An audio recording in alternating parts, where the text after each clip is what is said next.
os convidados nossos entrarem.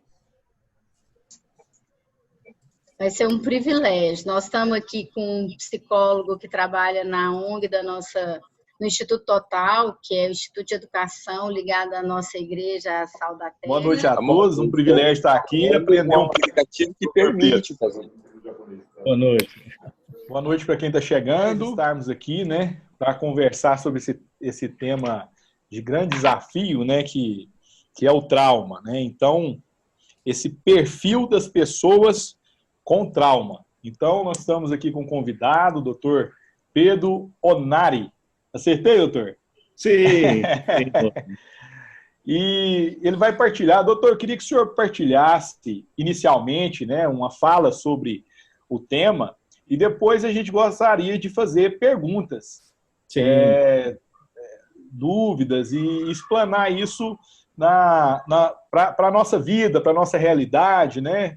Baseado em tudo que estamos também sofrendo no momento. A gente também aqui no Projeto Amor trabalha muito com a questão da violência, né, que também pode traumatizar, né? Então, gostaria que o senhor fizesse uma fala inicial para nos introduzir de informações e depois a gente poder fazer perguntas. Tudo bem? Sim, tudo bem. Então, fica à vontade.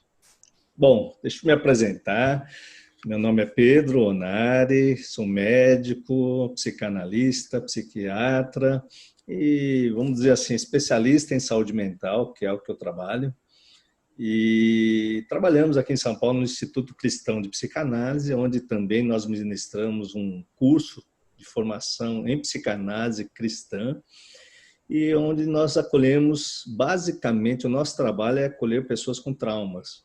Então, nós partimos de um pressuposto que todo indivíduo aqui ele é traumatizado, em maior ou menor grau, né? Então, isso é meio que bíblico. Da mesma forma que em Jeremias está lá em Gálatas, nós somos separados para Deus desde o ventre da nossa mãe, Jesus também diz que o inimigo plantava joio nos campos de trigo toda noite e que haveria o tempo onde o trigo cresce.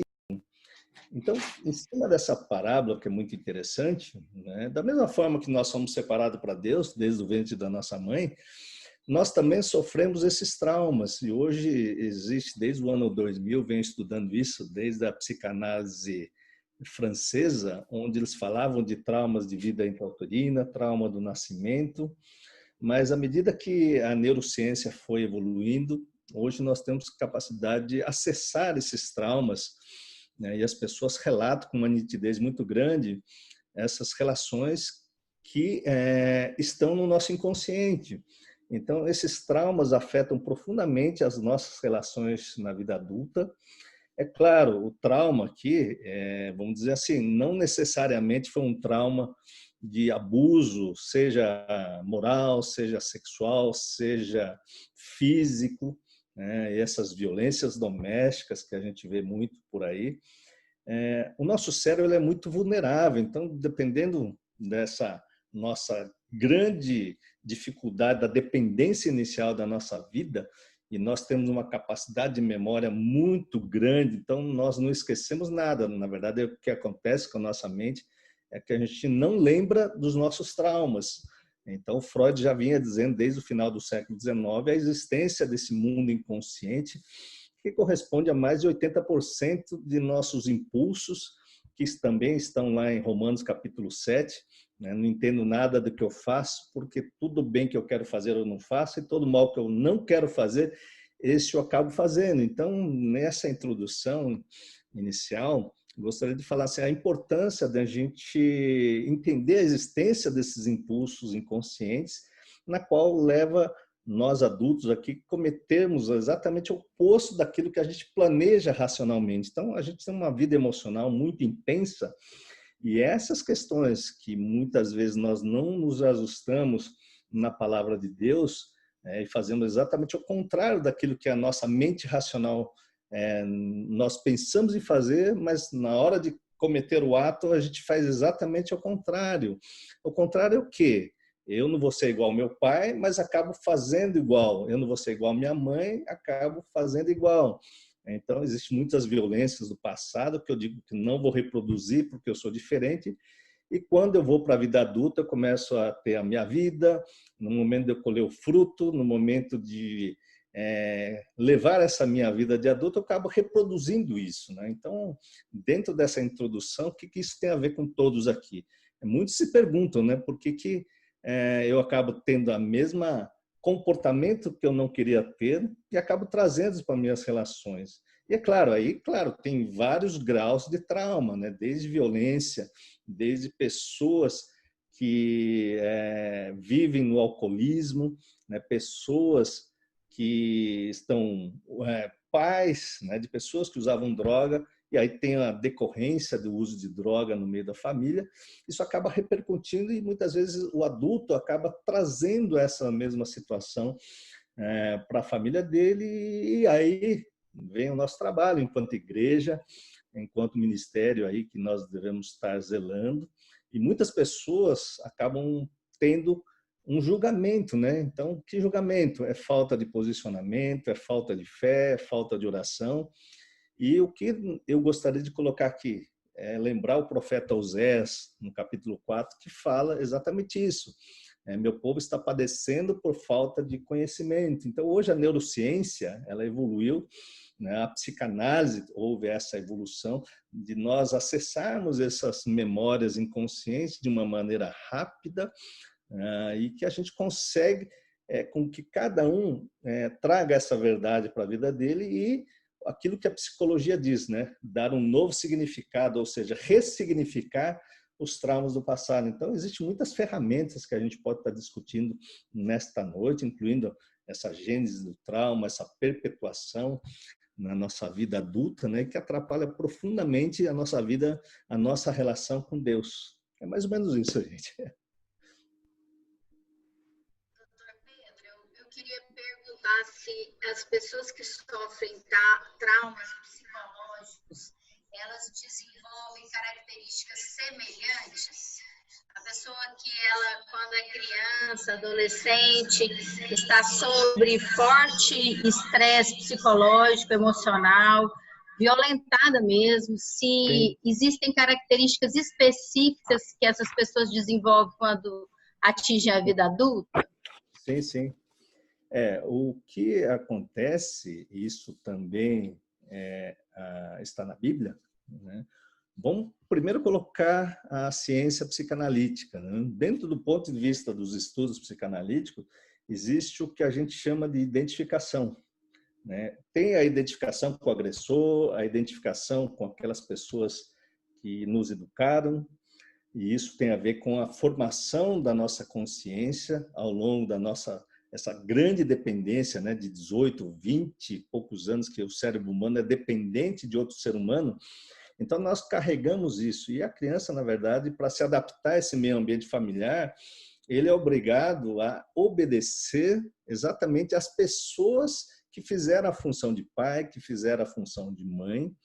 E, biblicamente falando, Jesus dizia aos fariseus, né, vocês falam e dizem que fazem o que Abraão fez, mas Abraão não fez absolutamente nada disso. Quem fez isso é o pai de vocês. Porque se vocês fizessem ou conhecessem o que Abraão fez, vocês me reconheceriam. Então, o que Jesus quis dizer nessa passagem? Que a identificação do homem tem a ver com a sua cultura, com a sua família. Aí vem, se há uma cultura de violência, existe essa identificação. É claro, gente, a gente não está generalizando, né? Senão a gente estaria amarrado nesse conceito. Por isso que muitas vezes a questão da palavra de Deus é muito importante, porque o que Jesus diz nesse sentido? Eu faço tudo aquilo que o meu Pai faz. Ele está em mim, eu estou nele, nós somos únicos. Mas ele fez isso, né? E quem conhece o meu Pai, aliás, quem conhece a mim, também conhece o meu Pai. Então, essa questão da identificação para Jesus, nessas passagens bíblicas, é muito interessante, porque há 2000 anos atrás, Jesus já vinha ensinando, né? Então, Jesus tinha autoridade sobre as questões mentais, sobre o plano espiritual dos endemoniados, mas também tinha autoridade sobre as doenças físicas. E é muito interessante quando a gente começa a observar os ensinamentos de Jesus, desta ótica mental, por isso que eu acho importante, é isso que nós abordamos dentro da psicanálise cristã, de nós ajudarmos a cada um tirar essa identificação da nossa cultura, seja paterna, materna, ou a cultura que nós vivemos aqui, para literalmente a gente ter uma identificação com Jesus. Então, isso até é bíblico e, do ponto de vista até psicológico, isso existe palavras que é a parte da identificação, de identificar é ficar igual. Então, nós somos iguais àqueles nas quais a gente aprendeu a conviver. Mais exemplos, por exemplo, se você vem de uma cultura, por exemplo, eu como oriental, eu casei e levei muito daquilo que meu pai me ensinou. Então, no início do meu casamento é muito interessante, né? Porque eu reproduzi exatamente com meu pai a carta de recomendação do meu pai, o seu Minoro, e também reproduzi a carta de recomendação da minha mãe. E quando Efésios, lá, capítulo 5, fala que o homem deixará pai e mãe para se constituir uma só carne com sua mulher, isso é uma grande verdade. Isso inclui, inclusive, essa violência doméstica que acontece nesse seio familiar. Então, eu acho que o casamento, por exemplo, é uma coisa fundamental para a nossa evolução, inclusive espiritual, porque é no casamento onde esses comportamentos que são inconscientes, elas vão se manifestar. Por exemplo, eu posso estar aqui com vocês falando palavras maravilhosas, citar todos os versículos bíblicos. Entretanto, no seio familiar, quem conhece o meu real comportamento inconsciente é a minha família, a minha esposa, meus filhos. Então, é muito fácil a gente sair por aí, por exemplo, pregando a palavra de Deus. A questão maior é como eu vou pregar isso para a minha vida e particularmente no seio familiar. É onde acontece e perpetua esse ciclo de violência, onde você vai ver que, através de gerações, o comportamento são semelhantes. Então, é muito interessante esse tema. Doutor, complementando a pergunta da Lala, da Maria Ângela, o perfil, o senhor está falando aqui, né, puseram um tema aqui do perfil da pessoa com trauma. A Sim. gente pode, começando aí pela criança, ou se isso for uma coisa de forma geral, a gente pode estabelecer esse perfil para que as pessoas que estão trabalhando aqui no Projeto Amor identifiquem uma criança com trauma? Sim. Na verdade, eu estendo, né? Depende muito do grau da violência, né? Então, na clínica psiquiátrica, particularmente, nós vamos observar que os piores transtornos, vamos colocar assim, vamos dividir em dois grupos aqui básicos. As pessoas que têm um comportamento que a gente diz psicótico, ou seja, ele cinge a razão da emoção, e na crise psicótica ele fica paranoico, ele fica sentindo-se perseguido, ele começa a ouvir vozes. São os pacientes mais graves da clínica psiquiátrica. Então, isso tem grande parcela disso, uma origem genética e ligada aos impulsos cerebrais, e que é necessária uma avaliação médica psiquiátrica para conter esses impulsos. E esses impulsos nem sempre estão relacionados claro, vai agravar, mas nem sempre estão relacionadas a maus tratos ou um comportamento de violência doméstica. O que eu divido aqui é os transtornos de personalidade. Então, aquelas pessoas, vamos colocar assim, os traumas mais leves, que a criança sofreu sérias restrições ao longo da infância. Então, ele tinha que obedecer profundamente, então ele sofria sanções, ele não podia errar, não havia elogio, havia somente críticas, que é o mais comum, né? E isso é tão comum que vai desenvolver um perfil na fase adulta, de um perfil que o Freud dizia da fase anal, mas vamos tirar o Freud da questão, né? E colocar uma questão de uma personalidade obsessiva, por exemplo, né? São traços obsessivos da personalidade, são pessoas que não permitem que os outros cometam erro. Então, ele também não se permite cometer erro, como pequenos deslizes causam um transtorno muito grande, um sofrimento mental muito grande. Eu costumo dizer assim, né, esse exemplo banal, né, eu não sofri violência nenhuma, mas nós estamos falando de trauma. E o meu pai, como um bom oriental, né? E até hoje no Japão é assim, se você atrasar 5 minutos é um caos, né? Se o ônibus atrasar é um caos na empresa, e lá o motorista do ônibus não pode atrasar nem um minuto, né? Nem o trem não pode atrasar. Então eu venho de uma educação, de uma cultura oriental. E é claro, na minha infância, quando eu tinha dificuldade de acordar como toda criança, por conta de 5 minutos, uma vez meu pai me deu uma surra falando, você nunca mais se atrasa, e botou o dedo assim, né?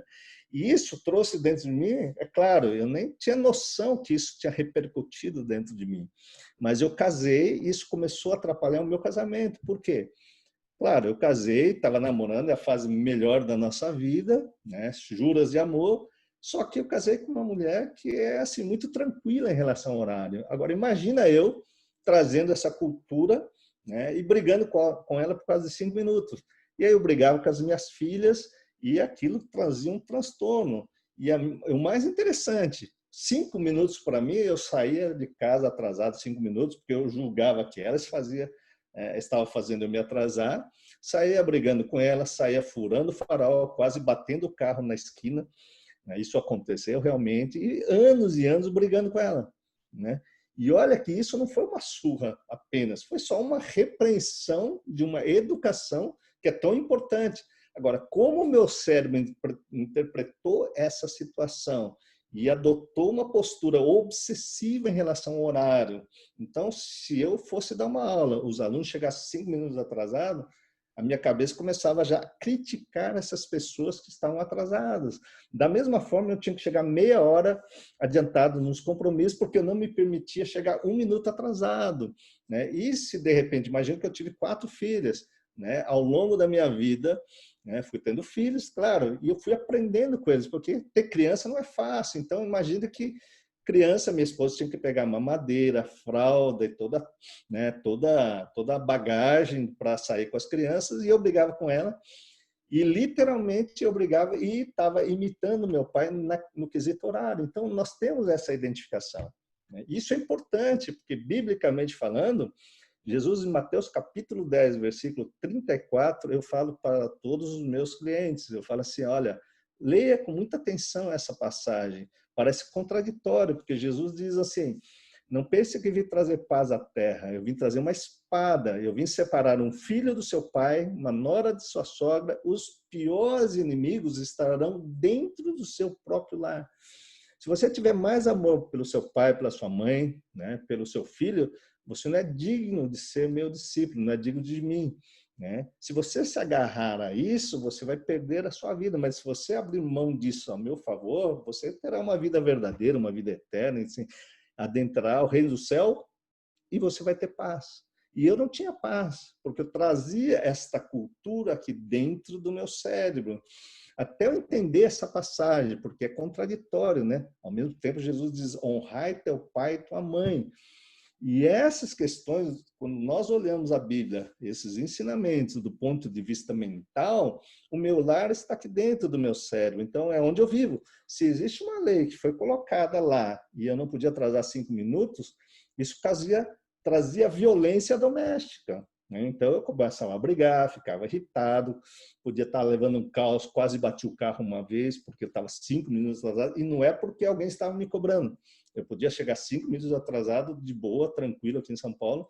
Não ia acontecer nada de real, mas a realidade mental, a fantasia era a grande questão. Então, quando a gente fala qual é traçar o perfil, né? Dentro das igrejas, veja bem, não é o surto psicótico que eu estava dizendo para você que é o grande problema.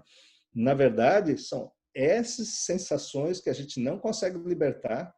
E eu tenho certeza, as pessoas vão falar, nossa, Pedro, você puxou seu pai, né? E eu não consigo mudar isso, né? Porque isso, de acordo com a psicanálise, são poderosos mecanismos de defesa mental que estão estruturados na minha personalidade obsessiva em relação ao horário e em relação a várias outras coisas que, graças a Deus, eu fui meio que fez o que Jesus nos ensinou. Pegou uma espada e essa palavra eu fui tirando, para que a gente pudesse se transformar em uma só carne dentro da minha família. Então, a palavra de Deus é maravilhosa, mas quando a gente começa a olhar por essa ótica, né, do trauma, porque quando nós abordamos traumas, né, maiores, por exemplo, vamos dar um outro exemplo aqui, quando a gente vê pessoas com isso, estou falando de personalidade obsessiva, Tem outras pessoas que têm uma personalidade histriônica e borderline, né? É um nome feio para quem não conhece, mas os borderline, a palavra diz, né? Ele vive lá, no meio termo,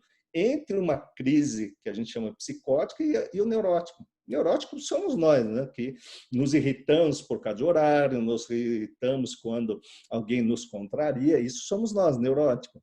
E o psicótico é aquele que cinde realmente a emoção, a razão deixa de comandar e a partir daquele momento ele parte para se cortar, ele fala que vai se matar, ele pode se atirar da ponte, né? Então, são os grandes problemas, por exemplo, da psiquiatria, porque são transtorno que a gente chama da personalidade borderline. E essas pessoas, né, você vai estudar o antecedente dessas pessoas, essa personalidade borderline muitas vezes se formou com muita violência, né? Então, eles têm esse desamparo emocional, eles crescem e eles não conseguem lidar com a frustração, eles não conseguem lidar quando alguém abandona. Então, eles fazem de tudo para estar no controle, manipulando as situações. Então, esse perfil que vamos falar aqui, né, são traumas muito mais graves, né? Então, esses traumas mais graves vai causando realmente esses transtornos psiquiátricos graves, mas é um transtorno de origem da educação, vamos colocar assim, né? Não é de uma origem de como um esquizofrênico ou até de uma bipolaridade que tem um perfil genético e é uma alteração cerebral. Esses são de origem da constituição da personalidade. Então, eu sei que o público aqui não está, vamos colocar assim, não está familiarizado com essa linguagem, mas nós estamos falando assim, traçando um perfil de como chega a esses pacientes, né? Então, se nós falarmos, por exemplo, pessoas que tiveram uma vida normal, vamos falar o contrário, são pessoas que tiveram uma família bem funcional, né? Então, essas famílias que estão cheias de trauma, a gente chama de famílias disfuncionais. E a pessoa vai constituir uma personalidade disfuncional. Por outro lado, vamos colocar assim, pessoas que tiveram uma família extremamente funcional, onde esta criança ela não teve grandes frustrações, mas era uma criança que chorava demais e a mãe fazia de tudo, né? Vai crescendo, os pais hiperprotegem. E essas crianças, por exemplo, nasceram em berço de ouro e a mãe e o pai, vamos colocar assim, é o filhinho da mamãe, é aquela criança birrenta, mimada e que não sabe lidar com frustração.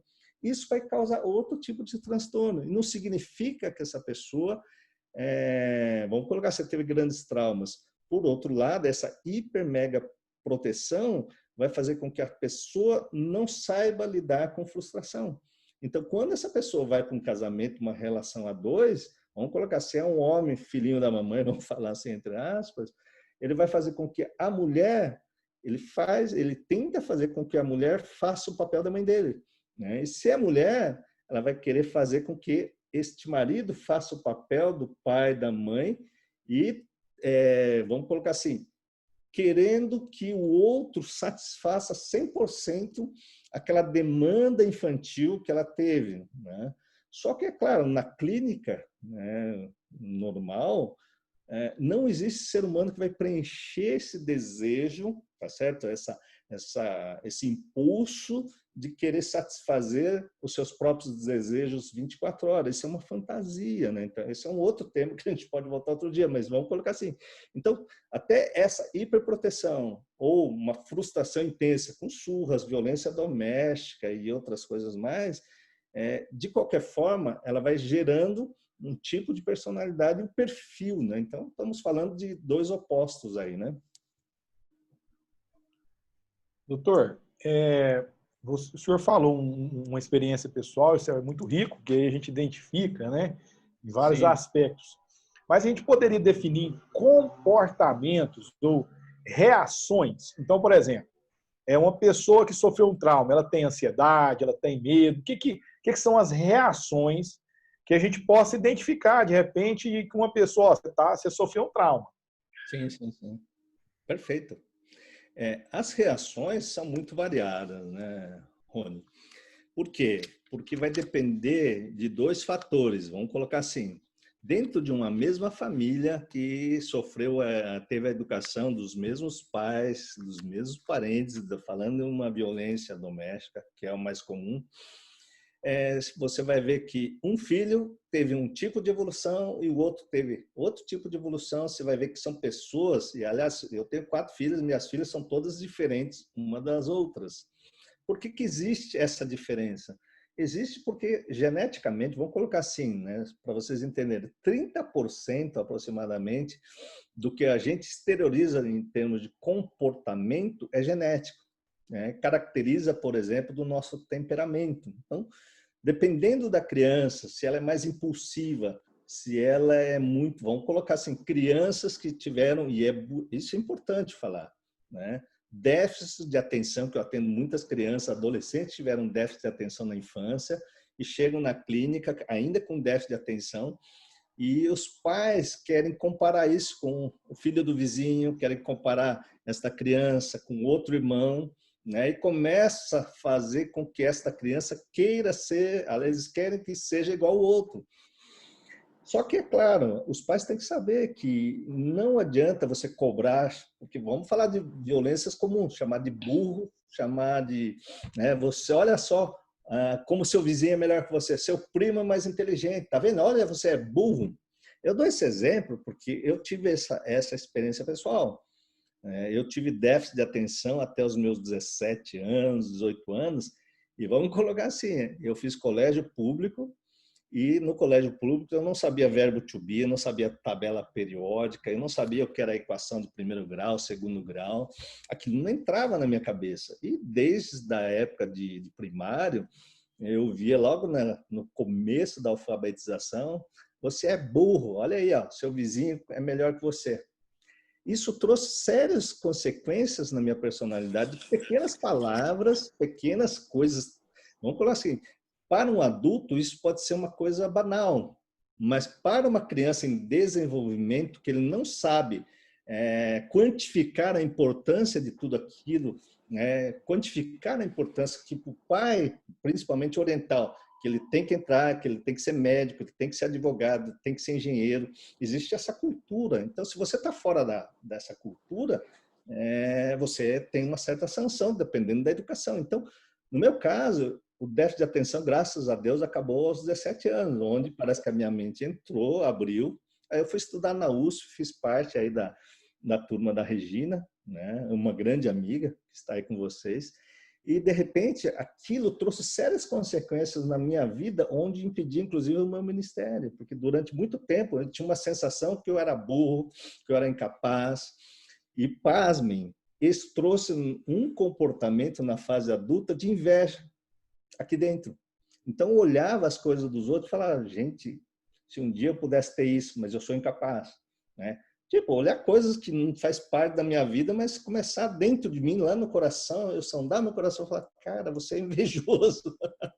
Por quê? Aquela palavra, olha, o seu vizinho é melhor que você, o seu irmão é melhor que você. E o que isso acontece? A gente acaba não fazendo aquilo que Jesus deu, os 2 grandes mandamentos, amar a Deus sobre todas as coisas e ao próximo como a ti mesmo. Então, eu descobri na fase de adulta, do meu inconsciente, que eu não me amava.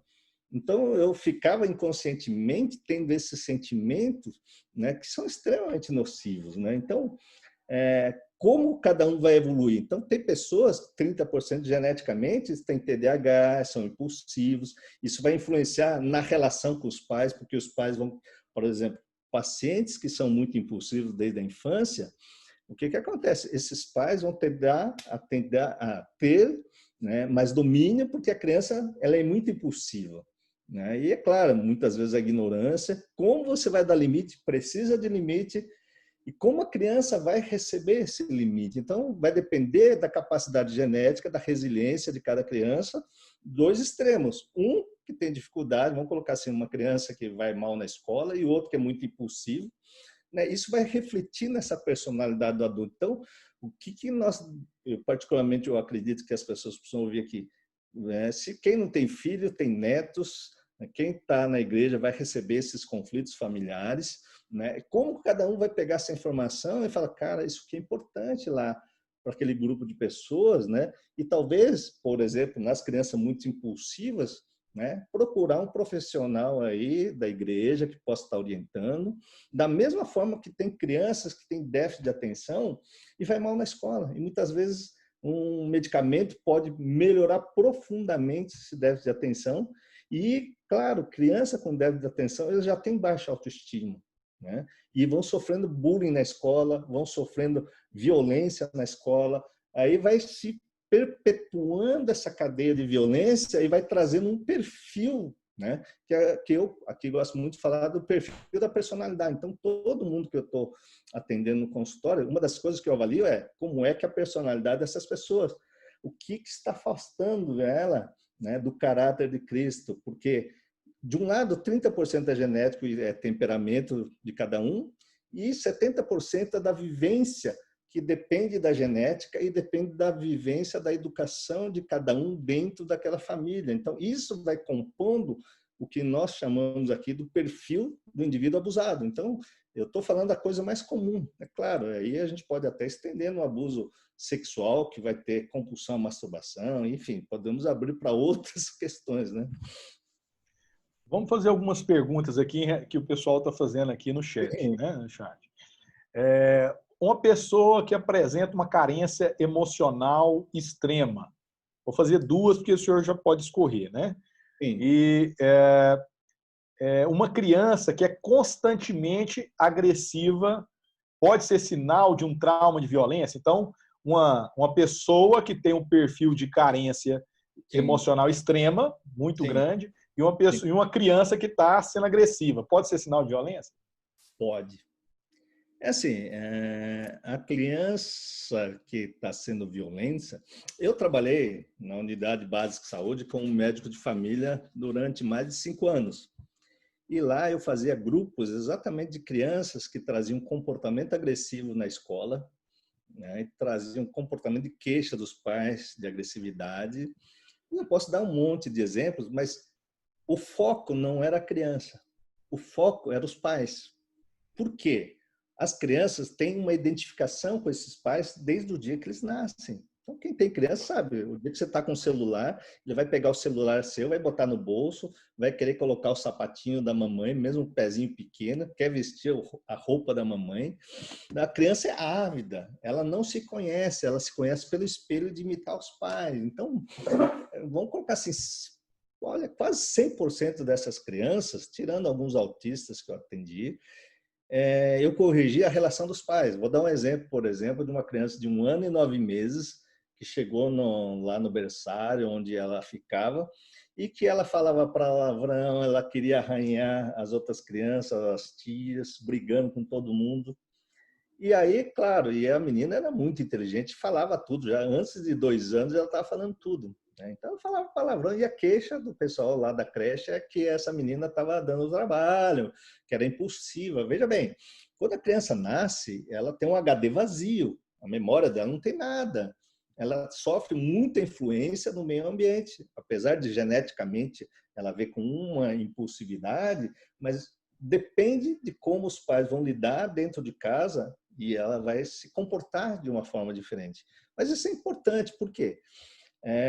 O grande sucesso do grupo, o que era? Eu dividia em 2 grupos.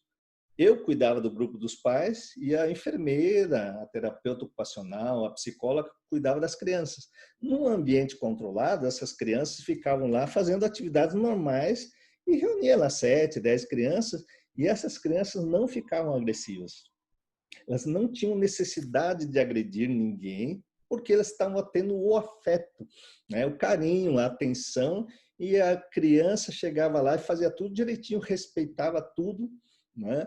E quando eu conversava com os pais, eu queria saber como é que estava a dinâmica dos pais. No caso dessa criança, o pai usava cocaína e a mãe arranhava ele, brigava, xingava, e aí tinha uma relação extremamente doentia, e as palavras que essa criança estava levando para a escola era a palavra da mãe, brigando com o pai.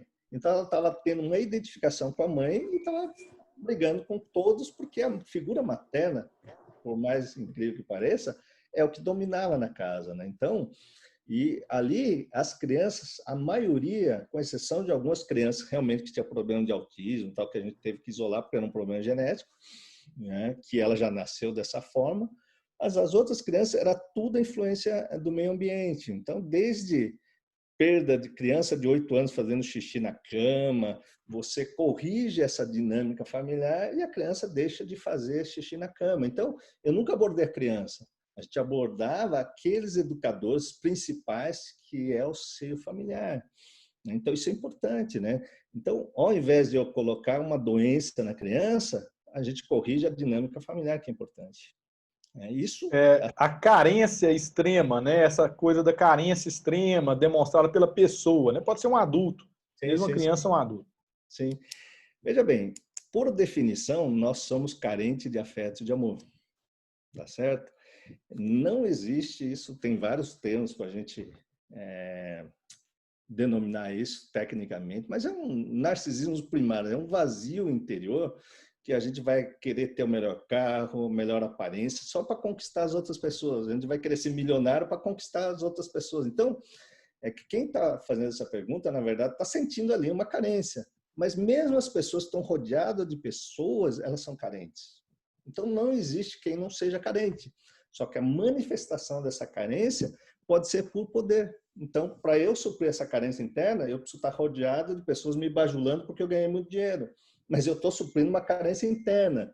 Essa carência interna, na minha experiência, é só uma verdadeira experiência com Deus. Aqui, como todo mundo, a maioria é cristão, eu posso dizer, então, essa experiência com Deus começa a tirar essa carência interna que nós temos. Mas, vamos lá, mesmo que as pessoas não tenham carência, aliás, essa experiência com Deus, mas vamos falar uma coisa corriqueira, né? Então, a carência extrema pode ser decorrente exatamente de uma negligência no passado. Então, a pessoa não tem uma figura internalizada aqui dentro, né, que a gente chama isso de uma representação que ficou. Né? Por exemplo, eu posso estar carente hoje, mas de repente eu lembro de um louvor que eu estive na igreja, aquela carência vai embora e eu coloquei um momento agradável na minha cabeça e eu estou numa cápsula de memória aqui dentro, num lugar seguro, tá certo? Então, por isso, quando nós aqui, Jesus disse sobre o amor do tamanho de um grão de mostarda, eu tive um entendimento sobre esse amor tamanho de um grão de mostarda que é muito interessante, porque certa vez eu fui atender um cidadão, né, que ele trabalhava para o PCC, enfim, provavelmente sofreu violências e violência a vida inteira, foi negligenciado, extremamente carente, né? Foi parar na Cracolândia aqui em São Paulo, e aqui em São Paulo nós temos uma ONG, a ABCP, da Igreja Batista do Povo, e que lá ele foi. E esse rapaz tinha lá quase 2 metros de altura, desse tamanho, grandão, e aí ele estava lá num surto, né? Ele tinha uma personalidade até de borderline, ele cindia, realmente ele é agressivo e tal. E, por incrível que pareça, totalmente carente, né? Só violência, violência, violência, violência. E ele reproduzia essa violência ali como um mecanismo de defesa. Então, se alguém se aproximasse dele, ele queria quebrar tudo. Se alguém desrespeitasse a lei, que ele foi ajudar na ONG, porque ele estava se recuperando das drogas. E aí nós temos aqui em São Paulo uma república onde ele fica com outros moradores e lá se acolhe também outras pessoas que estão chegando nessa carência extrema, que estão na Cracolândia. Olha que interessante, né? Essa pessoa, ele aprendeu a respeitar a lei do tráfico.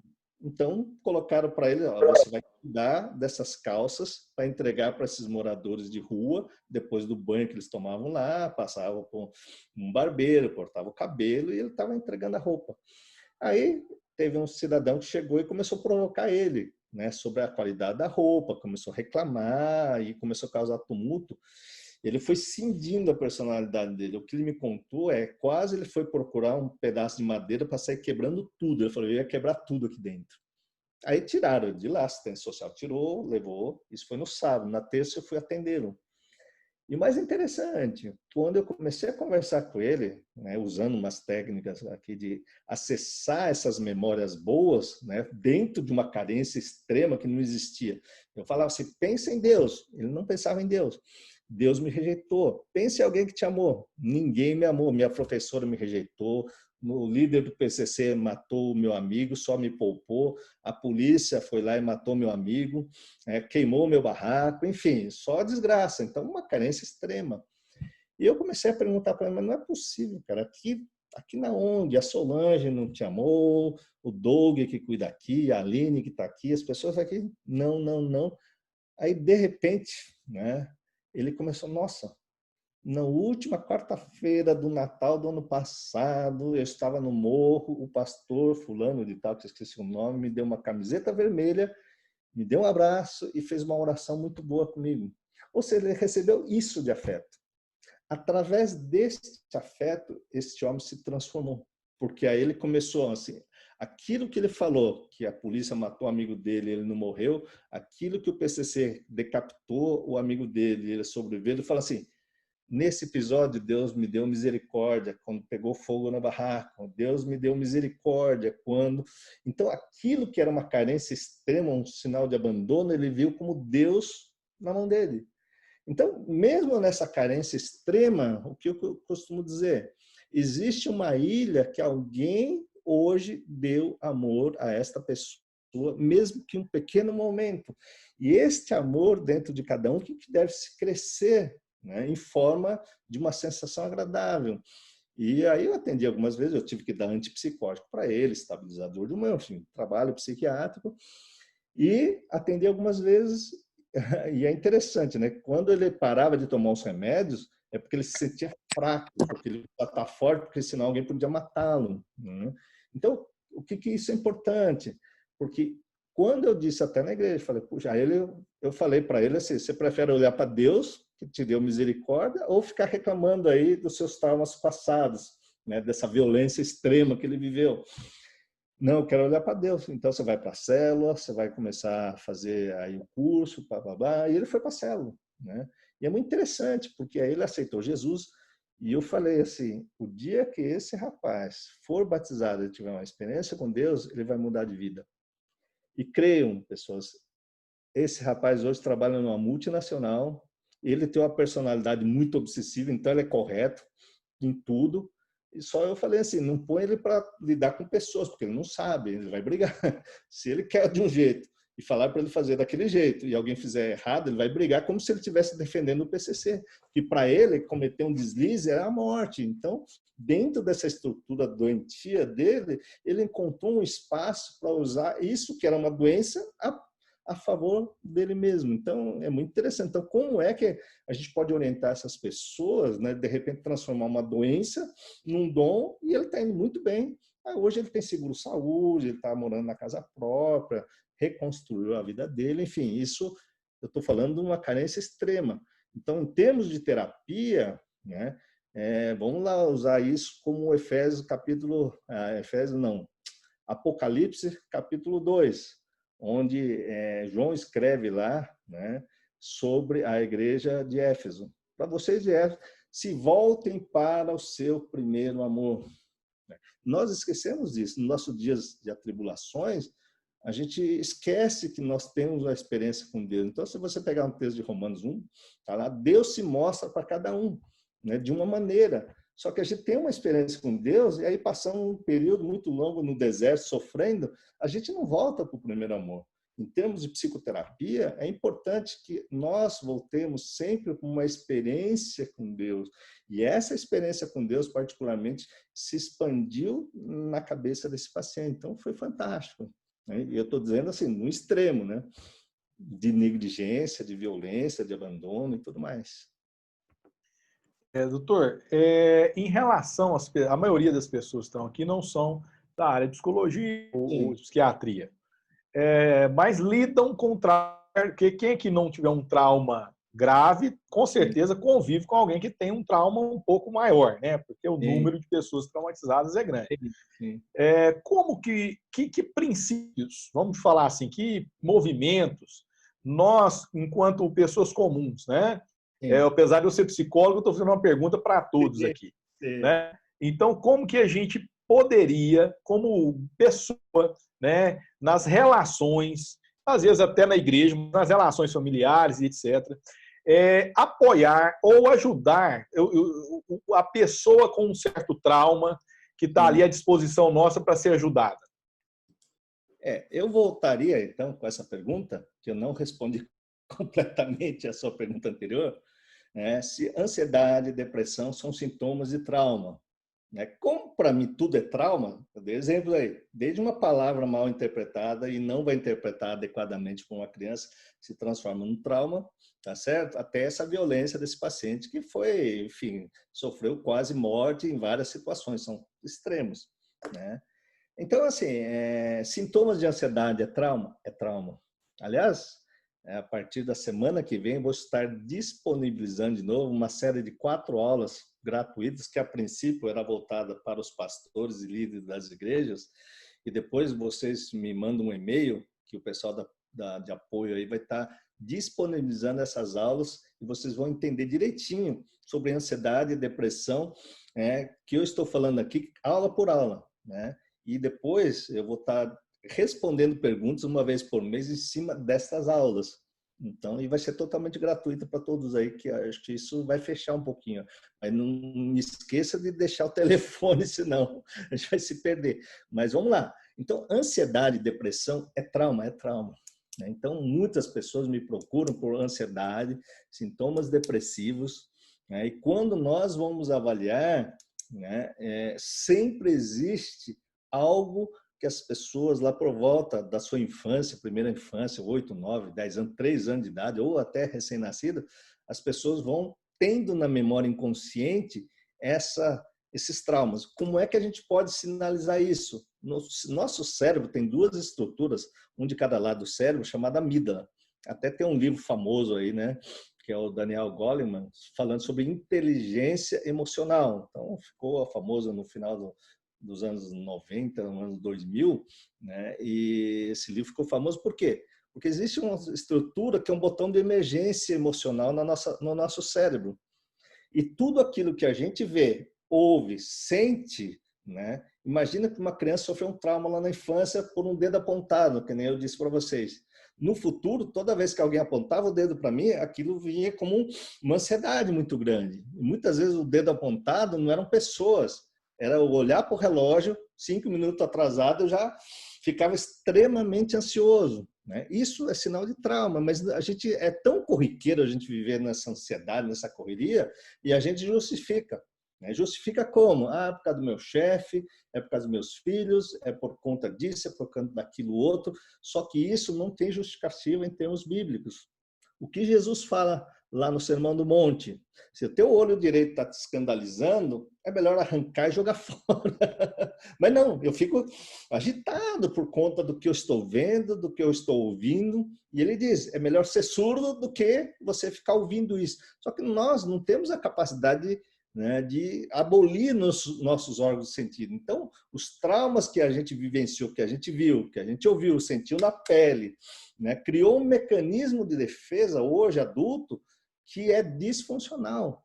Por quê? É um mecanismo de defesa que eu aprendi lá atrás, que eu tenho que respeitar o horário, que eu tenho que fazer um monte de coisa, e aí eu viro o quê? Jesus conta, ali, falando, não é que conta, Jesus tem a história de Marta e Maria. Enquanto Maria estava pegando a melhor parte, Marta estava extremamente ansiosa, tentando arrumar as coisas, E essa história de Marta e Maria, durante muito tempo da minha vida, eu sempre fui a Marta. E é muito interessante, porque é tão corriqueiro a gente ser Marta no dia a dia que a gente não se atenta que a melhor parte é a palavra de Deus, que nos traz paz e domínio próprio. Então, quando a gente vai para Gálatas 5, no fruto do Espírito, no verso 22, é paz e praticamente ficamos com a paz e domínio próprio. A gente não tem paz nem tem domínio próprio. Vamos dar 2 exemplos aí. Eu quero estar tranquilo, mas eu estou ansioso. Eu não consigo controlar meu coração. Eu quero estar feliz, mas de repente eu estou triste. Eu não tenho controle sobre isso. Só que paz, domínio próprio, amor é fruto do Espírito. Só que a nossa carne, o nosso mecanismo de defesa cerebral, ele é emocional. Então, tudo quanto é coisas, situações que eu ouço e vejo, que me parecem algo ameaçador, né? O que me faz? Me dispara o coração, eu não tenho controle sobre isso, e aí eu fico ansioso, né? Só que se esse mecanismo se perpetua ao longo do tempo, ela vai se desgastando, e eu vou ficando cansado, aí vem sintomas depressivos, né? Eu tento criar um monte de coisas para eu desviar a atenção dessa angústia pessoal, né? E o que o mundo oferece para as pessoas aí lidarem com a angústia pessoal? Simplesmente o que é? É você ser torcedor fanático de um time de futebol, você ficar vendo novela, né, seja qual canal for, você ficar viciado em jogo externo, então você só fica vendo aquilo do mundo do entretenimento. Porque se eu parar de ver aquilo e ficar parado lá, como Romanos 8 diz, sonda o seu coração, meu coração está ansioso, angustiado, e eu não sei lidar com isso, então eu fico viciado em pornografia, fico viciado em montes de situações externas, só que isso são o quê? São situações, acabou a novela, a minha vida continua angustiada, né? A pessoa se masturbou na frente da televisão aí com uma pornografia, sei lá, ou na frente do computador, ele tem aquele orgasmo físico, vai relaxar, mas a angústia vai piorar. Além disso, vai trazer separações, sem contar nas questões espirituais, né? Então, quando nós falamos aqui, né, de situações que nós vivenciamos aí, não sai lá, não sei de onde para atrapalhar eu. as obras da carne e os frutos do espírito, né? Então, a Bíblia nos conduz ali, nos alerta como é que nós estamos lidando, tanto com ansiedade quanto depressão. O álcool, por exemplo, e as drogas, eles entram como uma medicação, né? As pessoas, elas estão ansiosas, angustiadas, vão lá e usam maconha ou tomam cachaça. Então, eles vão dar uma diminuída nessa ansiedade, mas se torna dependente, as pessoas acabam se trazendo transtorno na relação interpessoal na família, né? E isso é o mundo, isso são obras da carne, né? Então, entenda que quando nós falamos dos sintomas aí que são importantes, a evolução, isso está no nosso meio. Tem muitos cristãos que estão indo na igreja, mas não estão sabendo lidar com essa angústia. A angústia, na verdade, é um aperto no peito. São sintomas físicos dessa ansiedade, né? Dessa agitação, que, em última análise, veio lá da infância. Porque desde a infância eu tenho o mesmo medo. Tenho medo de agulha, eu tenho muita raiva quando alguém aponta o dedo para mim, e essa raiva não sai, por mais que eu ore, eu continuo com raiva. Então, nós temos que ter um mecanismo de desativar esse sistema de proteção emocional. E aí, é claro, quando a minha esposa apontava o dedo para mim, é como se ela estivesse me agredindo. E eu falava, não aponta o dedo, não aponta o dedo. Você não é minha mãe, você não é meu pai. Só que quando eu estou dizendo isso, a minha mente já está vendo aquelas agressões da minha infância. E olha que não foi agressão, foi simplesmente uma educação. E a maior parte das pessoas tiveram essa educação, porque é fundamental para a nossa vida. Entretanto, o nosso cérebro interpreta aquilo como uma agressão, porque a criança não consegue abstrair que aquilo é necessário. Vamos dar um exemplo aqui. Todo mundo começa a imaginar aí, por exemplo... Fecha a porta aqui. Eita, só um instantinho. Yara, tem que desligar seu microfone. Ai, perdão. Vamos lá. Então, já que damos a queda, vou fazer uma pergunta assim para vocês. Imagina quanto é 1.973.375.000 bolinhas de bilhar.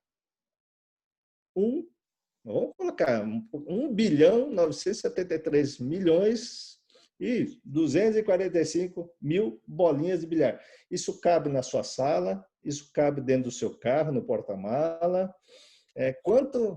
Que espaço eu precisaria para abrigar esse tanto de bolinha de bilhar? Não dá para a gente imaginar, gente. Tá certo? Agora, imagina um pai querendo mostrar uma coisa para uma criança, com a mente dele, que tem uma abstração, tem a capacidade de observação maior, querendo colocar a mesma observação para uma criança que não consegue abstrair, não consegue imaginar o que é que o pai está dizendo. Só essa déficit de linguagem, gente, eu vou dizer uma coisa para você, o diabo aproveita isso e coloca o joio. Então, vamos colocar aqui para todo mundo que está nos ouvindo, não é culpa de um pai, não é culpa de uma mãe. Jesus foi bem claro, o inimigo plantava o joio toda noite, plantava o joio. E o que ele falou para os trabalhadores?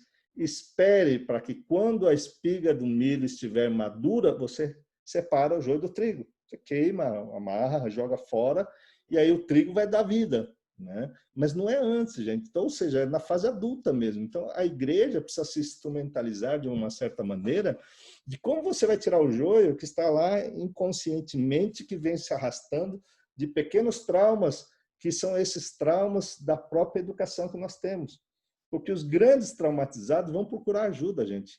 E a ajuda especializada, eles vão tomar remédio, eles vão fazer alguma coisa. A grande maioria dos crentes, gente, acredita que as coisas são espirituais e não são. Isso é uma ressalva importante a gente colocar aqui, porque existe a questão mentais. Então, se você pegar a passagem bíblica ali, Jesus em Mateus capítulo 4, Jesus andava por toda a Galileia, né? Ensinando na sinagoga, pregando o evangelho do reino de Deus e curando todo tipo de enfermidades. Né? Ao mesmo tempo, ele curava, expulsava, curava os endemoniados, os lunáticos e os paralíticos. Mas Jesus tinha autoridade sobre o vento, sobre o mar, sobre a terra, sobre doenças, sobre o mundo espiritual, sobre tudo. Então, Jesus tinha essa autoridade, nós não temos. Né? Mas se você pegar a questão dos endemoniados, lunáticos e paralíticos, são 3 instâncias diferentes. Existem questões físicas, né, dos paralíticos, existem os endemoniados, que é uma coisa, e lunático é outra coisa.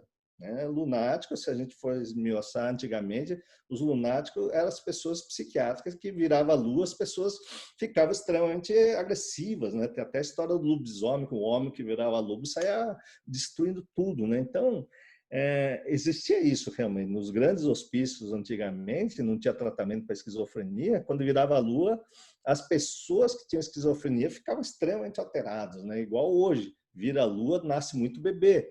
Então, isso é importante colocar, porque senão os nossos irmãos aí da igreja vão achar que tudo é espiritual e não é. Então, quando a gente fala lunático, é algo mental. Quando a gente fala dos paralíticos, é necessário ver a parte física, bioquímica cerebral, né? Além da parte dos endemoniados, que é outra estrutura. Então, isso é importante para os irmãos que estão nos ouvindo, porque senão a gente só fica lá tentando chegar a Jesus, né? Interpretando a nossa Bíblia, aí, claro que é fundamental, porque se a gente não conhece, a gente não chega lá mesmo. Entretanto, existem os traumas, né, que vão confundindo, porque o terreno fértil está dentro do nosso cérebro. Só que se o meu cérebro já foi plantado num joio lá atrás, quando eu nasci, ao longo da minha infância, e aqui dentro está cheio de pedra, está cheio de espinhos, e a palavra bate aqui, cai tudo no meio do caminho. O dia que eu tenho uma experiência com Deus, uau, agora eu sinto a presença de Deus, mas no dia seguinte, né, aquela palavra vai embora, eu volto a ser aquele cara antigamente, é porque isso, na verdade, existe uma renovação da nossa mente, necessidade da renovação do nosso entendimento. Então, quando você vai lá para Romanos capítulo 12, no verso 2, está lá, transformai-vos pela renovação do vosso entendimento, ou da vossa mente. Então, a nossa mente é uma estrutura à parte, o nosso cérebro abriga tudo isso. Né? E é muito interessante quando a gente começa a estudar essa questão cerebral, né, desse ponto de vista. Vou pedir uma participação aqui da Regina, né, amiga do senhor. Regina, faça a pergunta aí para nós. Queria perguntar uma coisa para você. Você cresce numa criação assim, que inicialmente você se sente meio posta de lado, digamos assim.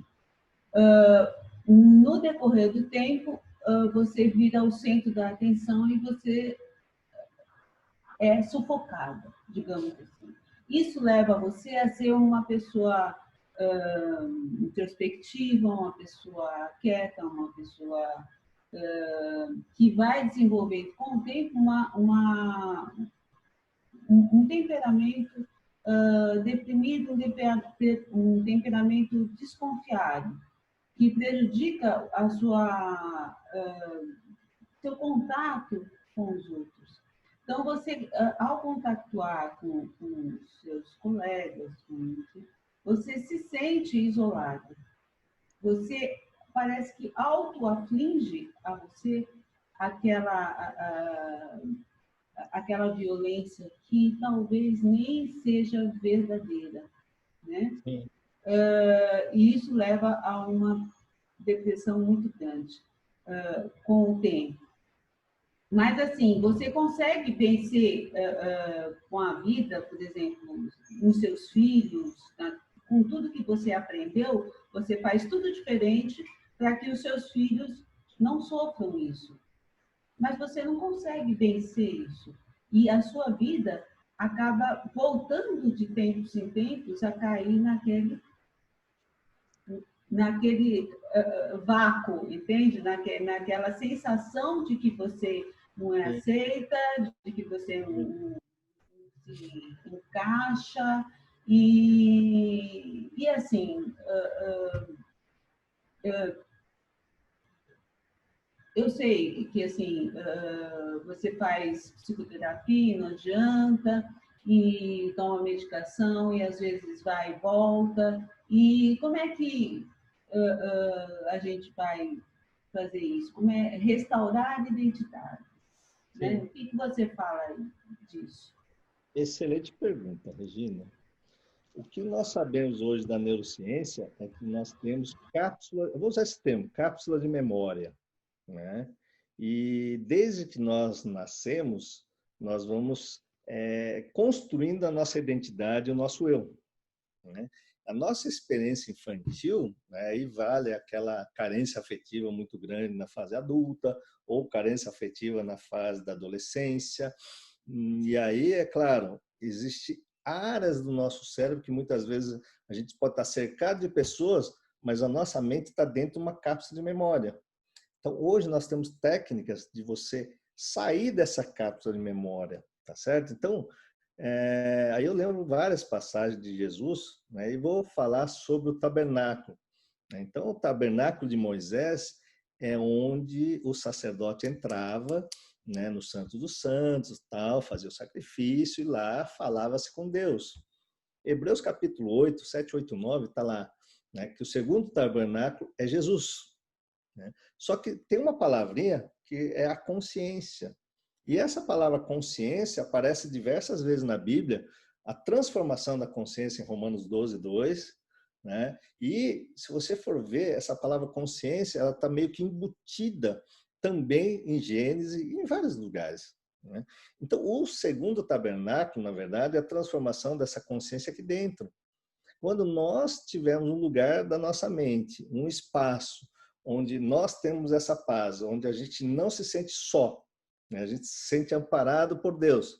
Né? Quando Jesus, por exemplo, ele fala lá, né? Eis que do céu vem uma voz que diz, né? Eis aqui o meu filho amado do Pai.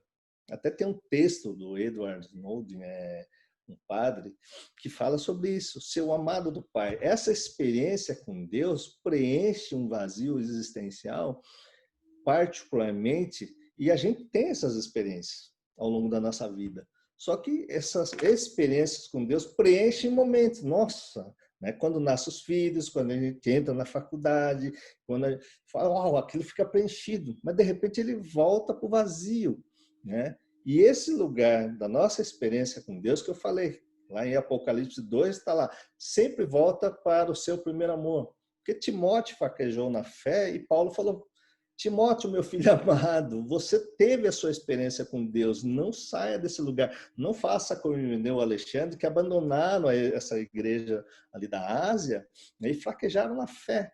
Então, é interessante que quando a gente começa a caminhar com Deus, a gente começa a preencher esse vazio existencial que nós temos com essas experiências com Deus. Isso vai preenchendo esse lugar. E, de repente, dentro da sua pergunta, né? Quando a gente tem uma experiência de abandono lá na infância, né? Perdas de pai, de mãe, para você ter uma ideia, a perda do meu pai aos 10 anos, eu precisei 5 sessões de psicoterapia para eu refazer a morte do meu pai. Até lá, tinha um vazio existencial muito grande, porque eu entrava nessa cápsula de memória de perda do meu pai, eu podia estar com a Midori aqui, podia estar com as minhas filhas aqui, estava lá me sentindo desamparada. Né? Certa vez eu até briguei com a Midori. você não me ajuda em nada, você não me ajuda a fazer as coisas. Só que quando eu fui falar para ela que não me ajuda em nada, eu me senti numa solidão tremenda, sabe o que ela falou? Ela falou assim, Pedro, quem corta a sua unha? Você. Quem corta o seu cabelo? Você. Quem pinta o seu cabelo? Hoje eu parei de pintar, né? Tá grisalho. Você. Quem lava a sua roupa? É você. Quem passa a sua roupa? É você. Quem cuida das finanças? É você.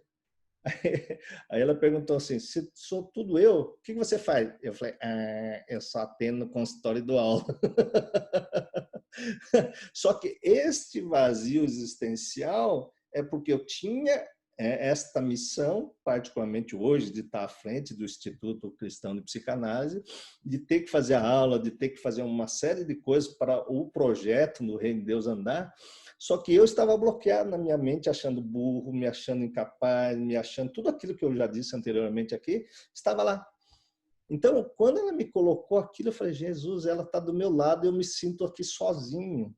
Então, o diabo usa esse vazio existencial na nossa mente para a gente contar uma mentira que a gente está sozinho. Então, por mais que a gente, algo que você falou, as pessoas hoje me reconhecem, por exemplo, vamos colocar assim, mas dentro de mim existe um cara solitário, uma solidão tremenda. E isso é um efeito. Vou dar um exemplo para você, quando eu falei da questão do horário. É uma sensação de que alguma coisa ruim vai acontecer se eu chegar 5 minutos atrasado no CAPS, onde eu trabalhava. Então, parecia que eu era fim do mundo. Então, veio uma sensação terrível que eu tinha que chegar às 7 horas, não podia chegar às 7h05. Essa sensação é um engano, é uma mentira, porque eu podia chegar às 7h05. Então, quando eu venho uma sensação de vazio, eu olho para dentro de mim e falo, puxa vida, por que eu estou sentindo vazio? Aí você fala, puxa vida, mesmo sendo reconhecido pelos filhos, reconhecido pelas pessoas, mas vem aquela sensação de rejeição, aquela sensação que ninguém gosta de mim, aquela sensação de que eu estou só. Então, esta sensação é um engano, mas aí que tá, são áreas do nosso cérebro. Lembrando que o nosso cérebro tem 100 bilhões de neurônios, cada neurônio faz 10 mil sinapses ou conexões de memória que são estimulados particularmente na primeira infância. Então, se nós pegarmos o gráfico de desenvolvimento dessa sensação e da nossa linguagem, a maior parte da nossa linguagem é formada até os 2 anos de idade. Ou seja, essa sensação de vazio, essa sensação de desamparo, essa sensação de solidão acontece lá, quando eu estou no bercinho chorando e ninguém aparece para me dar mamadeira a hora que eu queria. Então, a nossa mente, ela é formada de uma sensação. Então, essa sensação nos acompanha ao longo da nossa vida. Por isso, eu acho fantástico quando a gente começa a praticar a palavra de Deus na nossa vida, particularmente os ensinamentos de Jesus, porque a gente vai vendo esse Deus vivo na nossa vida. Uau, mesmo em época de pandemia, que todo mundo está no deserto, eu praticando isso, falei, uau, agora eu tive que sair da minha zona de conforto, por exemplo, e fazer um monte de live, colocar minhas aulas na internet, que eu não queria colocar as aulas na internet. Então, fez um bem no reino de Deus. Eu vou convidar todo mundo depois para assistir essas aulas, que é interessante. Mas, de repente, eu estava lá, dando aula para 60 pessoas no meu curso de formação em psicanálise, que a gente reabriu agora faz 1 ano e pouquinho, E de repente Deus quis mais, quis que eu fosse para a internet, mas eu estava resistente. E de repente veio essa época de estar no deserto, e dentro do deserto a gente é obrigado a sair dessa zona de conforto com criatividade. E dentro da criatividade eu vou ser obrigado a lidar com as minhas imperfeições, com os meus medos, com as minhas inseguranças, e aonde eu vou vendo um probleminha, e toda vez que eu ultrapasso esse problema, olho para trás e falo, uau, eu tinha medo de gravar uma live, eu tinha medo de estar falando isso para todo mundo, eu tinha medo de assumir que eu sou cristão, que eu sou psicanalista, que eu sou médico, misturo psicologia com medicina, com cristianismo. Aí o pessoal do CRP, aí, o pessoal da psicologia vai me jogar pedra, o pessoal da medicina vai me jogar pedra, e eu estou falando sobre medicina, psicanálise, psicologia para os pastores vão me jogar pedra. Então, todo aquele medo inconsciente vem para fora, Então, por isso a gente sente... como a gente já foi criticado no passado, a gente tem medo de ser criticado pelo outro. Como a gente já foi abandonado no passado, a gente tem que ser medo de abandonar de novo. Então, nesse deserto, particularmente, eu vi que Deus não me abandonou.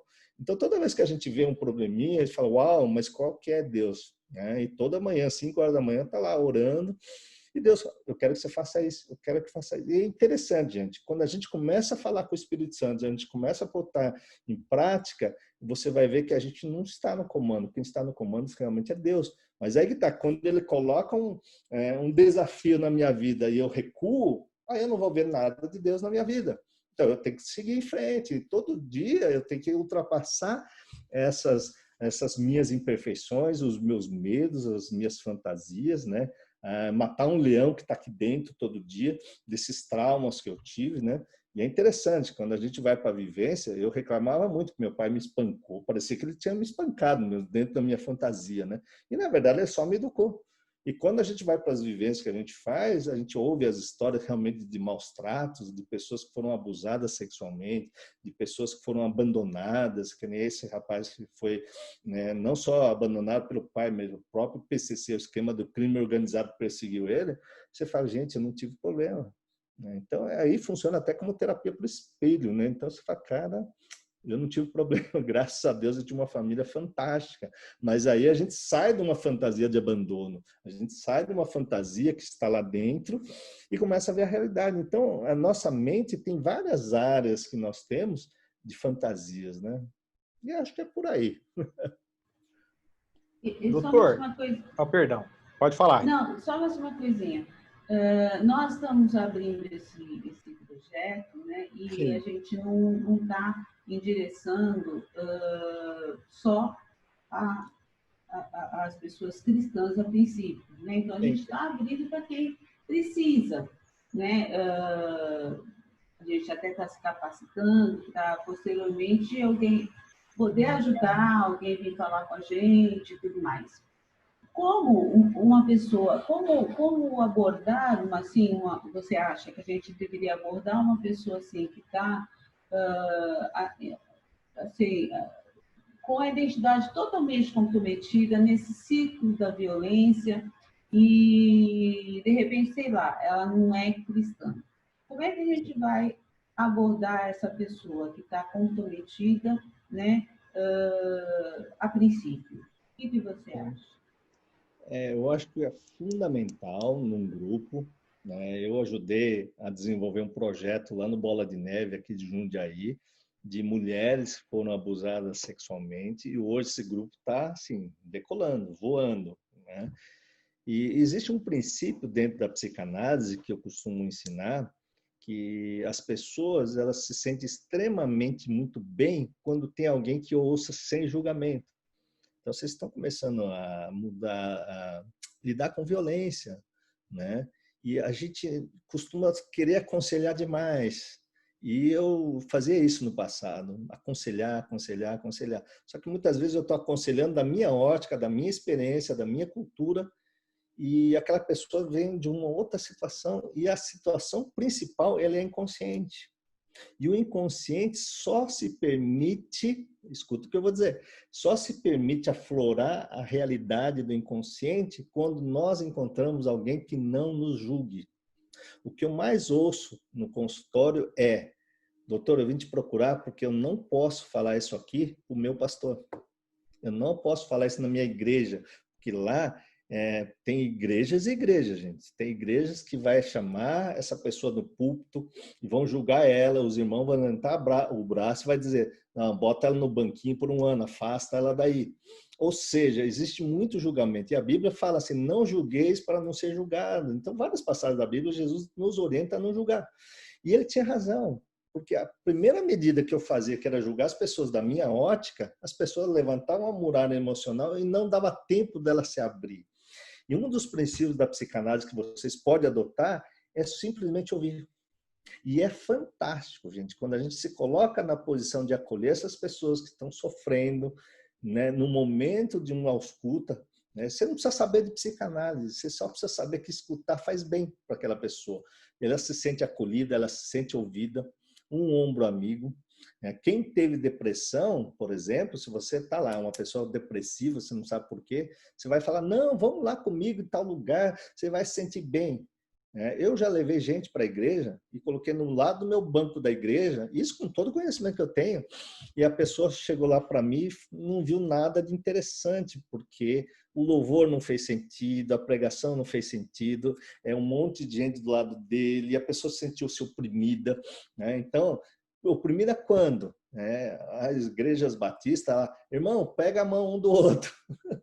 Ele se sentiu extremamente incomodado só de ter que tocar o outro, né? Abraça o outro aí. Claro, a intenção é maravilhosa, mas cada um é cada um, né? Não era o momento dele ser abraçado, não era o momento dele estar pegando na mão, era o momento só de escutar ele, né? Então, esse espaço de escuta que vocês estão abrindo, né, é para vocês ouvirem o que o irmão está falando, o que as pessoas têm para falar, e creiam, só de você estar ouvindo o outro, olha, já é um grande passo, porque uma hora que você ouve uma coisa, ele vai trazendo mais coisa, ele vai começar a abrir o coração dele. Então, e é importante, porque você não sabe como é que cada um quer esconder o trauma. Tem pessoas que depois de, sei lá, várias sessões, ele fala assim, doutor, hoje eu estou preparado para falar para você que eu sofri um abuso sexual, né, do meu primo, do meu tio, do meu pai, enfim. E aí, se você for abordar, né, com teorias, eu estou falando teorias para vocês, mas essa teoria na prática é mais importante a gente ouvir essas pessoas. Maravilha, doutor. A gente teve um tempo privilegiado, né? Falar aqui para quem não conhece o Projeto Amor, um grupo de mulheres aqui da congregação começou a estudar a Bíblia juntas, né?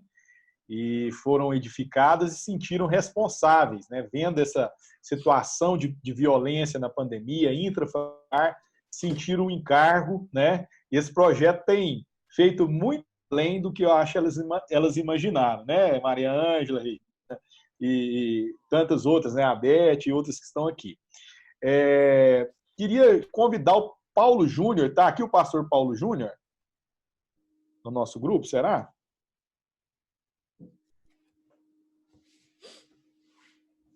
Que não, né? Paulo Júnior? Ok. Então, você quer falar algo lá para encerrar, ou Enzio? Doutor Pedro, a gente queria agradecer a disponibilidade, dizer que Deus tem feito maravilhas aí através do projeto. A gente começou aí com a irmã sua e nossa, né, que é a Regina, uma mulher que Deus tem trazido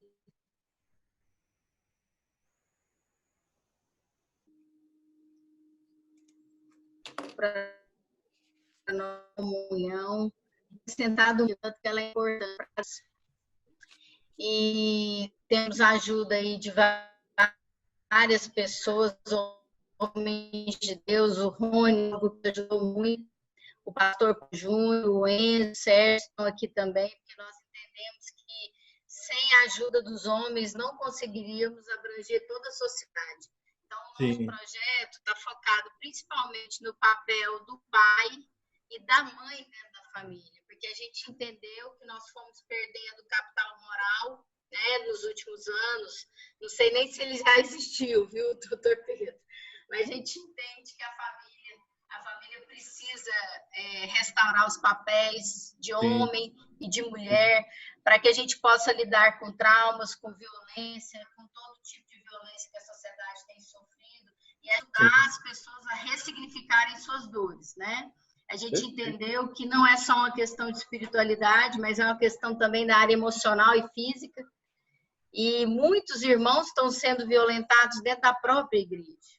Sim. Por essa ausência dessa abordagem que o senhor repartiu com a gente hoje, com tanta propriedade, nos acrescentou muito. A gente quer agradecer a sua participação, dizer que hoje a gente não está, o nosso pastor não está aqui para poder se apresentar, mas nós vamos ter uma outra oportunidade. Mas a igreja está representada aqui por 2 conselheiros. Eu vou chamar aqui o Enzo para falar um pouquinho, e o Rony faz fechamentos, tá bom? Obrigada, doutor Pedro. Muito bom, professor. Que privilégio aí. O senhor realmente contribuiu grandemente com o nosso projeto, e a gente queria agradecer a sua disponibilidade aí. A indicação da Regina foi uma bênção, viu, Regina? Ter convidado o professor para estar conosco. E vamos ter uma oportunidade logo em breve de encontrar em São Paulo, ou quando o senhor puder vir a Goiânia, conhecer a nossa congregação aqui no Alfa Mall, que é no bairro aqui do Alphaville. Já temos esse projeto lá, a igreja, há 10 anos. E o Projeto Amor nasceu agora na pandemia, totalmente no digital. Esse mundo que a gente não imaginava que fosse nos aproximar tanto, né? Então, quero agradecer o senhor aí, mais uma vez, pela oportunidade de estar conosco. Sérgio, se você quiser dar uma palavra aí como conselheiro também, fica à vontade. Um abraço. Boa noite. Boa noite a todos aí. Graça e paz. Tempo precioso aí com o professor. Realmente foi, assim, tremendo ver todo o seu conhecimento profissional. Que me chamou muita atenção, professor Pedro Onari, é que todo o seu conhecimento profissional, que a gente percebe que é intenso, que é pleno, que é completo, está todo fundamentado na palavra de Deus. Isso é fantástico, viu? Então, isso aí me tocou muito. A gente é motivado mesmo por saber que é o Espírito Santo que nos conduz, né? O Espírito Santo que nos dirige. É Ele que nos capacita, e o que vem de bom de nós é só aquilo que vem através do Espírito Santo, porque a nossa natureza é pecaminosa, é ruim, né? É corrupta, e, na verdade, quando a gente vê toda essa expressão de amor aí, né, que você nos colocou aí diante de tudo, me marcou muito você estar falando aí que a gente não pode achar que todos os problemas são espirituais. Isso é muito profundo, porque a gente, às vezes, para resolver um assunto, a gente fala assim, não, esse é problema espiritual. A gente sabe que a palavra de Deus fala que a nossa luta aqui não é contra a carne, é contra principados e potestades. Mas se Deus não tivesse capacitado pessoas como você para exercer a técnica, para exercer psicanalista, nem de advogado, nem de ninguém, né? Bastava a gente orar para que as coisas fossem resolvidas. Mas, na verdade, é Deus que capacita as pessoas a fazer a obra por Ele. Então, eu louvo a Deus aí pela sua vida, pelo seu ministério aí. Eu estava vendo aí o Renovar, estava procurando já te seguir aqui no Instagram, não consegui achar, depois você passa o endereço para a gente. Eu vou te passar e faço questão de... Passa o telefone aí para a gente te seguir, e a gente quer participar dessas aulas aí que você vai passar, viu? Porque eu acho que só esse tempo de 1h30 que a gente teve aqui, a gente está ficando com aquele gostinho de quero mais. Então, parabéns aí pela excelente palestra, viu? Seja bem-vindo aqui no nosso Projeto Amor, esse projeto idealizado por essas mulheres aí, com o apoio nosso aqui do Rony, do Enzo, meu aqui também, as nossas esposas estão engajadas, e realmente é isso aí. A seara é grande, mas os trabalhadores são poucos, né? A gente precisa se juntar aí, juntar os conhecimentos, não só os conhecimentos bíblicos que o Espírito Santo nos dá, mas também a capacitação humana que Deus nos dá e o dom, né, que Ele dá a cada um de nós. Parabéns aí, foi um privilégio ter esse tempo com você, viu? Sucesso. Doutor, só menciona as redes sociais aí para a gente seguir. Então, eu vou passar o contato, porque lá você manda um WhatsApp, que a Renata, que é encarregada de passar todos os contatos. Ok. É 11, o DDD 11 9 7299 1281. Vou falar de novo. 11 9 7299 1281. Aí tem, né, o Instagram, que é @psicanálise cristã sem acento, então @psicanálise cristã sem acento. YouTube, nós temos um canal onde tem vários temas de relacionamento familiar, né, que é o youtube.com/terapia cristã. E o nosso site, só que o site é meio comprido, né? institutocristãodepsicanalise.com. Mas se vocês mandarem um WhatsApp, a Renata responde com o maior carinho para vocês. E mande sim o contato, um e-mail por esse WhatsApp, porque ela vai mandar o link das aulas, porque é somente com inscrição, vai ser totalmente gratuita e ela vai completar muito, porque todas as passagens, muitas outras passagens estão numa sequência para a gente entender o que Jesus quis dizer para nós em termos mentais. Então, está muito bacana lá. Então, essas aulas foram feitas primariamente para os pastores, mas a gente abriu para todo mundo, né? Porque todos necessitam começar a conhecer isso. Maravilha, doutor. Então nós vamos orar. Eu quero agradecer o senhor. Quero agradecer a todo mundo aí. Obrigado. Foi um privilégio. Tivemos uma audiência maravilhosa aqui, de muita representatividade. declarar sobre a vida do senhor toda sorte de bênçãos, que a sua voz possa mesmo alcançar multidões mesmo, que esse conhecimento chegue a muitos povos, viu? Que o senhor seja muito abençoado, próspero, guardado no Senhor e dirigido nesse propósito. Que o Espírito te guie sempre. Pai bondoso, nós te louvamos por esse encontro, te louvamos pelo conhecimento que está no Senhor. O Senhor nos ensina, o Senhor é a ciência que nós carregamos no coração.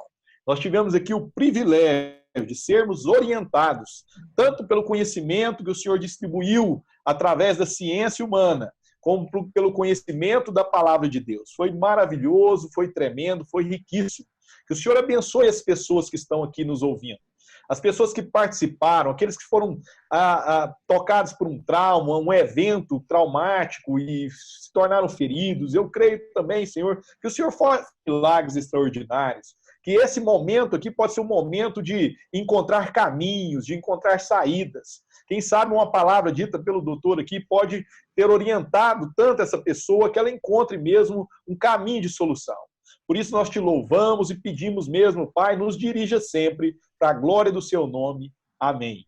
Amém. Deus abençoe a todos aí, a todas. Amém. Amém. Obrigada. Boa noite. Pedro, obrigadão. Um grande beijo para você, da Amém. Midori, e a gente se vê em breve. Amém. Obrigado. Beijão. Beijão.